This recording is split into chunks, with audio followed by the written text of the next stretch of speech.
Bom dia, um excelente sábado para você que está ligado aqui no canal do Lessa, chegando com as primeiras informações do Flu, mais um dia de trabalho, e véspera de jogo, né? Nem bem terminou aquela partida lá em Caxias do Sul contra o Juventude pela Copa do Brasil. Amanhã já tem Campeonato Brasileiro e é um jogo importantíssimo para o Fluminense. Hoje o técnico Mano Menezes, no único treino que ele terá de fato para definir o time titular para o jogo de amanhã, enfim, a única atividade que o Mano poderá tentar fazer ali alguma coisa diferente será neste sábado. Não tem para onde correr. Inclusive, a gente ainda está voltando de viagem, né? Uma viagem cansativa de fato, né? Porque a gente teve que vir para Florianópolis, de Florianópolis ir para Caxias do Sul. Então, ontem a gente retornou de Caxias do Sul até aqui para Florianópolis, mais de 6 horas de viagem, na verdade.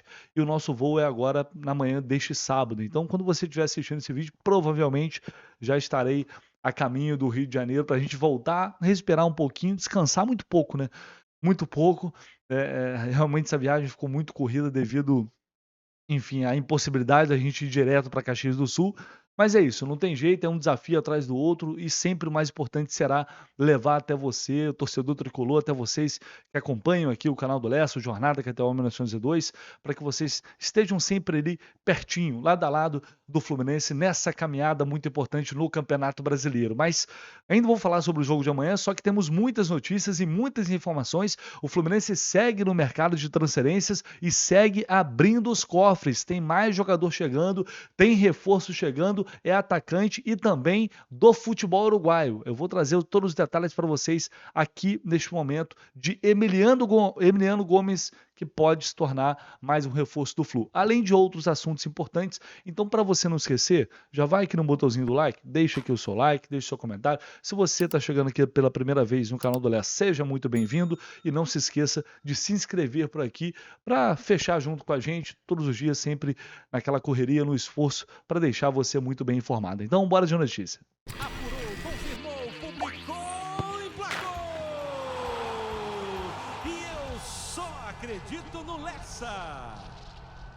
Bom, galera, primeiro eu vou começar aqui falando sobre Facundo Bernal, que pode ser anunciado a qualquer momento, inclusive neste sábado, pelo Fluminense. Bernal passou ontem pelos exames médicos, que é aquela fase ali, enfim, aquelas questões burocráticas que precisam ser resolvidas, né? Realiza os exames, assina um contrato e depois é anunciado oficialmente. Porque eu sei que tem muita gente na expectativa e na ansiedade para saber quando o Bernal poderá estrear com a camisa do Fluminense. É sobre isso que a gente vai falar aqui agora. Falta um pouquinho, eu vou explicar a vocês por quê. Inclusive ontem o Defensor, né, o clube, ex-clube agora do Bernal, já antecipou, né, já oficializou, na verdade, né, a publicação aqui no Instagram do clube, desejando boa sorte ao Bernal, dizendo aqui que ele vai continuar a carreira no Fluminense, no atual campeão da América, sentiremos sua falta, esta sempre será a sua casa. Então essa foi a publicação aqui do Defensor, e o Bernal nas suas redes sociais também se despediu do clube, uma mensagem muito bonita, por sinal, um carinho muito grande que ele tem, obviamente passou muitos anos no Defensor, então não poderia ser diferente. Ele disse aqui: o Bernal, são dias muito emocionantes e especiais que estou vivendo. Depois de mais de 12 anos, é hora de me despedir do meu clube, o clube da minha vida. Cheguei nesta instituição aos 8 anos de idade, com muitos sonhos, metas e objetivos a serem alcançados. O caminho não foi nada fácil, mas é graças a vocês que consegui realizar muitos deles. Vou deixar aqui, quem quiser ler, pode ler aí o restante da mensagem, até para não ficar muito longo aqui, mas você pode ver que é um carinho realmente muito grande, o clube que o revelou, o clube que ele, enfim, está ali desde a infância. Então é muito bonito ver esse reconhecimento, e agora a gente torce para que o Bernal possa ter muito sucesso com a camisa do Fluminense, né? Essa é a nossa expectativa. Agora, quando ele vai poder estrear? É cedo ainda para dizer. O Fluminense, a partir do momento que acontece a assinatura de contrato, o clube corre para dar entrada na documentação para deixá-la à disposição do Mano Menezes. Isso, claro, não vai acontecer neste domingo. Para a Copa do Brasil, não tem mais tempo de inscrição para essa fase, evidentemente. Então, o Bernal precisa ser inscrito para ficar à disposição para o jogo contra o Vasco na semana que vem e depois a Libertadores. E o Fluminense tem até sexta-feira para regularizar o Bernal e inscrevê-lo na Copa Libertadores. Numa situação de normalidade, até a sexta da semana que vem, o Fluminense conseguiria conseguir todos esses documentos. Como ele é estrangeiro, o processo é um pouco demorado. É a mesma coisa que aconteceu com o Serna, né? O Ignacio foi regularizado antes, o Serna, como estrangeiro, demora um pouquinho mais. Então, apesar disso, acredito que até sexta o Fluminense vai conseguir sim, sem problema nenhum, ter Facundo Bernal já à disposição para o clássico contra o Vasco. E em breve, portanto, ele vai ser anunciado aí como um reforço do Flu, esse reforço que está gerando uma expectativa gigantesca. Não é para menos, o Fluminense, afinal de contas, investiu quase 20 milhões de reais nesse jogador. Seguinte, ontem o zagueiro Canu concedeu uma entrevista coletiva lá no Bahia, e aí você vai me perguntar, pô, Léo, o que a gente tem a ver com Canu?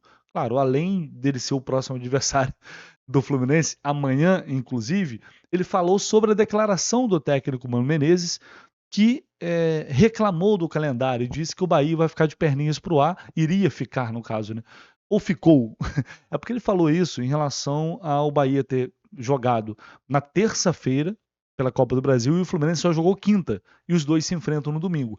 Por isso, Mano, esse foi o motivo principal pelo qual o Mano optou por poupar jogadores, devido a essa diferença do tempo de descanso de um time para o outro. Ele falou, o Bahia está lá de perninhos pro alto esperando a gente.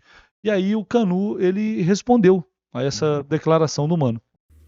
Honestamente, eu não vi, mas o calendário ele altera para todos.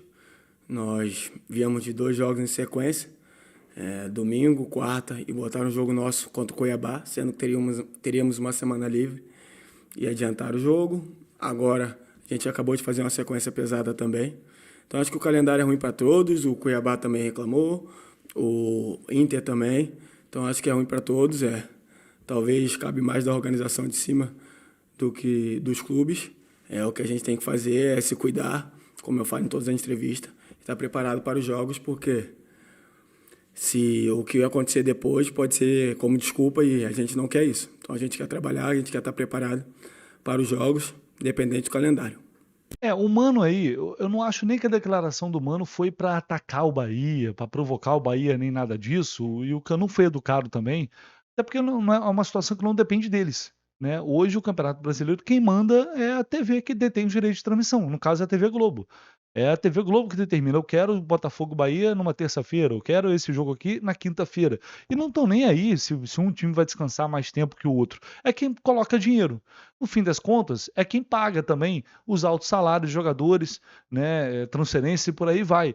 Então é uma questão muito complexa em que, infelizmente, a gente não vai sair desse círculo vicioso, né? Uma coisa acaba alimentando a outra. Então o Mano tá certo em reclamar, eu acho compreensível, totalmente compreensível, porque eles estão prezando ali pela questão técnica do jogo, né? O Canu também tá certo em dizer que o calendário é ruim para todo mundo, porque de fato é ruim para todo mundo, então cada um tem que dar seu jeito. Dessa vez foi o Fluminense prejudicado, amanhã vai ser o Bahia, e assim por diante. Por isso depois eu entendi até melhor, porque eu não estava com isso em mente, essa diferença de tempo de descanso de um time para o outro, eu entendi melhor a opção do Mano em poupar alguns jogadores. Infelizmente, isso custou uma derrota contra o Juventude. Acho que com o time titular, talvez o Fluminense não tivesse perdido aquele jogo. Mas é um resultado que é reversível e agora precisa ganhar esse jogo contra o Bahia. Todo mundo sabe que é um jogo primordial e fundamental. E os jogadores que não entraram em campo, pelo menos vão estar ali em condições de igualdade, né? Alguns disputaram alguns minutos ali, mas não pesa tanto. Enfim, vamos aguardar até para saber o treino de hoje em relação ao time titular que vai entrar em campo amanhã. Tem algumas dúvidas aí se o André vai jogar ou se não vai jogar, né? Aquele fortalecimento na perna direita, se ele vai poder entrar em campo, vai ficar à disposição do Mano. Marcelo vai jogar e se jogar, vai tomar o lugar do Diogo Barbosa na lateral esquerda. Thiago Santos vai ser o companheiro de Thiago Silva novamente na zaga, ou existe a possibilidade do Ignacio estrear? Enfim, são algumas questões que o Mano tem aí para resolver até o treino deste sábado, quando a gente vai ter uma noção melhor do time que enfrentará o Bahia neste domingo. Olha só, o Dia dos Pais está chegando aí e eu vou falar para vocês, na Foot Fanatics tem muitas novidades, né? Inclusive, esse chinelo, essa Havaiana aqui, não estava no site, tá? É novo. É lançamento aqui, ó, R$ 59,90 só, esse chinelinho irado. Você pode dar, não, pô, mas eu não vou dar uma Havaiana de presente pro meu pai, quero dar um negócio melhor. Então, o que não falta é negócio melhor na Foot Fanatics. Tem esse boné do Thiago Silva, que já tá aqui há um tempo, tem vários kits aqui e tem, claro, camisa oficial. Tem camisa oficial, personalizada, inclusive, e na Food Fanatics personalizar é mais barato do que, falando baixinho aqui, do que na loja oficial, né? Lá é mais em conta. E claro, você tem também a possibilidade de usar o cupom Jornada10, porque você tem 10% de desconto e além disso você vai ter 10%, mais 10% se você pagar no Pix. Então, cara, vai na Food Fanatics, escolhe o presente pro seu pai, tá chegando aí, larga de ser mão de vaca, aproveita esse desconto aqui e já vai lá e garante o seu, tá? Para você não ficar para trás, depois ter que comprar em cima da hora. Compra agora que dá tempo de entregar. Vamos lá, para a gente fechar aqui esse vídeo, informação que ontem foi publicada. Aliás, essa notícia de que o Fluminense estava atrás da contratação do Emiliano Gomes, um jogador jovem de 22 anos, vice-artilheiro atualmente do Campeonato Uruguaio, essa informação já tinha sido publicada há mais ou menos 7, 10 dias por alguns jornalistas uruguaios e ontem a gente teve a confirmação por parte do Marcelo Neves lá no GE, de que o Fluminense fez uma proposta oficial para contar em definitivo com o atacante Emiliano Gomes. E quem é esse jogador? Ele é bom? Quais as características? Como ele poderá ajudar o Fluminense? Vale a pena o investimento? Porque o César Luiz Melo, que é um jornalista especializado no mercado de transferências aqui na América do Sul, ele publicou que o Fluminense fez uma proposta de 3 milhões de dólares para contar com esse jogador. Isso para ficar com 100% dos direitos econômicos do atleta. No entanto, o Boston River até aceita esse valor, mas eles querem ficar com 30% do jogador e não vender 100% por 3 milhões de dólares, o que, obviamente, torna essa transação mais cara. Então, qual o impasse do momento? O que está sendo discutido neste momento? O Fluminense tenta chegar a um acordo, assim como foi na situação do Facundo Bernal. Se não dá para comprar 100%, comprar 80%, creio que vai ser difícil voltar atrás um valor, já que ofereceu 3 milhões de dólares. Então, vai ter que será necessário uma negociação para chegar a um denominador comum em relação a isso. Inclusive, é tempo de pagamento também. Porque, segundo o César Luiz Melo, o Fluminense quer pagar até o final de 2027, mas o Boston River quer receber até 2026. Esse é o panorama de momento. Alguns veículos lá do Uruguai já dão a negociação como encaminhada, ou como muito bem encaminhada. Mas, aparentemente, não é essa a situação, porque restam ainda muitas coisas a serem fechadas entre os clubes. E aí eu fui buscar aqui números desse jogador, para a gente tentar entender melhor qual o momento, como ele chega, se ele está se destacando ou não, e como ele pode ajudar o time do técnico Mano Menezes. Vou colocar aqui na tela para vocês números que foram levantados pelo jornalista Felipe Barros, que tem a FBTV aqui no YouTube. Quem não conhece o trabalho dele pode acompanhar lá, que ele faz um trabalho de scout muito bom. Então são sempre vídeos muito informativos sobre os jogadores que estão chegando, estão sendo contratados. Não foi diferente dessa vez. Ele fez um levantamento aqui de todos os números do Emiliano Gomes, né? Inclusive em 2024, 20 jogos, 18 como titular, 10 gols e 2 assistências, 15 passes para finalização. Ou seja, são números interessantes, né, para um atacante, para um jovem atacante ainda que tem muito a evoluir. Né? Ele coloca aqui que 20 jogos disputados, relacionado, portanto, para 20 partidas, jogou 90 minutos em 11 desses 20 jogos. O último jogo dele foi no último dia 28. Ou seja, jogou recentemente, o último gol no dia 21 de julho, e tem também um histórico de lesões. Né? Em 2022, ele ficou 43 dias fora, teve uma lesão, e no ano passado, 49 dias fora, também apenas uma lesão. Aqui ele mostra um mapa de calor, que deixa claro aqui que o Emiliano é um jogador que atua mais pelo lado esquerdo de campo. Né? A gente vê muito mais ele aparecendo aqui, apesar de ser um atleta que consegue fazer uma função de centroavante, ou seja, um homem mais centralizado. É um jogador de muita força, que tem porte físico, é alto e tem essa capacidade de movimentação. É um jogador móvel, que é algo que está sendo buscado pela comissão técnica. Né? É um jogador que não é só aquele cara pivôzão, né, alto de área. Ele tem capacidade para se movimentar também pelos lados. Aqui ele traz o comparativo aí nos últimos 4 anos, 2020 e 2021, 6 jogos, 4 como titular, 2 gols. A gente está falando de 4 anos atrás, ou seja, ele tinha 18 anos, 21, 22, 20 jogos, 16 como titular, 1 gol, 1 assistência. 2022, 21, 22, né? Aí em 2022, 19 jogos, 7 como titular e 1 gol. 2023, 30 jogos, 25 como titular, 9 gols marcados e 2 assistências. Então são esses os números aí, portanto, do Emiliano Gomes nas últimas temporadas. Um levantamento interessante para a gente ter ideia de como esse jogador pode chegar e ser uma peça importante neste momento. A gente já sabia que o Fluminense estava buscando um atacante, o presidente Mário Bittencourt já tinha falado isso publicamente, o clube iria atrás de um jogador com essas características e novamente atacando o mercado uruguaio. Uma contratação que não é barata, né? Mais um jogador na casa de 3 milhões de dólares, a gente está falando aí de algo em torno de 17 milhões de reais.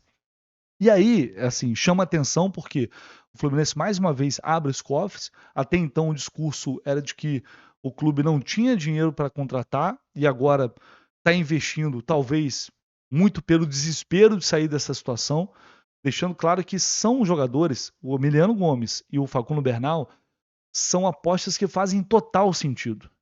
Total sentido. São jogadores que têm potencial de revenda, o Bernal mais do que o Gomes pela questão da idade, e podem dar retorno técnico durante muito tempo. Só que são jogadores que o ideal é que eles chegassem, fizessem parte de um planejamento de início de temporada, para que eles pudessem chegar com mais tranquilidade, passar pelo processo de adaptação e aí, enfim, terem condições de desempenhar em alto nível ao longo do ano. Porque nem todo jogador consegue dar essa resposta imediata, né? Chegar no meio da temporada com o clube lutando contra o rebaixamento, em jogos decisivos pelas Copas, não é fácil. Né? São jogadores que estão saindo do seu país. O Emiliano Gomes chegou a ter passagens fora do Uruguai, mas o Facundo Bernal não saiu do Uruguai. Né? Um jogador que terá a sua primeira experiência fora do seu país, longe da família. Então tudo isso afeta e por isso a gente tem que ter cuidado. Eu sei que a expectativa é grande, é enorme, mas, cara, nem todo jogador chega e dá resultado de cara. Então o ideal seria que eles que eles fossem contratados, fizessem parte de um modelo de contratação que mudou completamente, né? A gente observa que o Fluminense mudou completamente o perfil de contratações após a saída do Diniz, ou seja, escancarando que o planejamento de elenco de temporada foi péssimo, e tudo foi colocado na conta do Diniz e até então meio que a diretoria do Fluminense só fazia o que ele pedia ou o que ele determinava, e aparentemente não havia ali uma avaliação, uma imposição de entender que era necessário rejuvenescer um pouco mais o grupo, trazer jogadores mais jovens, né? Investimentos que estão sendo feitos agora. Gente, o Fluminense está chegando a cerca de 80 milhões de reais em contratações. É a maior janela da história do Fluminense, somando essas duas janelas para este ano, né? Os jogadores foram contratados no início do ano e agora estão sendo contratados no meio da temporada. É a maior janela da história do Fluminense em termos de volume de contratação. Então, é óbvio que investir tanto agora no meio do ano, mesmo que com desespero, e quando você está desesperado, porque você precisa reforçar o time, trazer jogadores de qualidade para sair dessa situação, quando você está desesperado, você paga mais caro. Não tem jeito. Se você entra numa negociação, eu não preciso contratar esse jogador, ele é o cara que eu quero para substituir atletas importantes ou que não estão bem, ou que estão saindo, você vai acabar pagando mais caro. Não tem jeito, é uma lei do mercado. Então, enfim, repito, eu acho que faz todo sentido. É o tipo de aposta e de contratação que me agrada bastante. Eu acho que pode dar retorno, desde que eles tenham tranquilidade para se adaptar e depois jogar, mas que de fato escancara que muita coisa errada foi feita no início do ano. E agora tudo está sendo consertado no meio da temporada para tentar salvar o time do rebaixamento, e a gente está no viés de crescimento e tomara que ele continue assim. Espero que o jogo contra o Bahia confirme mais uma vez isso, para depois a gente ainda poder sonhar com alguma coisa nas Copas. Enfim, vamos aguardar. Ao longo do dia a gente vai ter provavelmente mais novidades em relação a essa negociação nos próximos dias. O Fluminense corre para poder fechar esse acordo o quanto antes, mas ainda restam todos esses detalhes aí a serem acertados. E você acha que o Emiliano Gomes é uma boa aposta? É um jogador interessante? Chega para agregar? Deixe aí no comentário. Não esquece, por favor, do like e também de se inscrever aqui no canal do Lessa. Um abraço, galera. Tamo junto.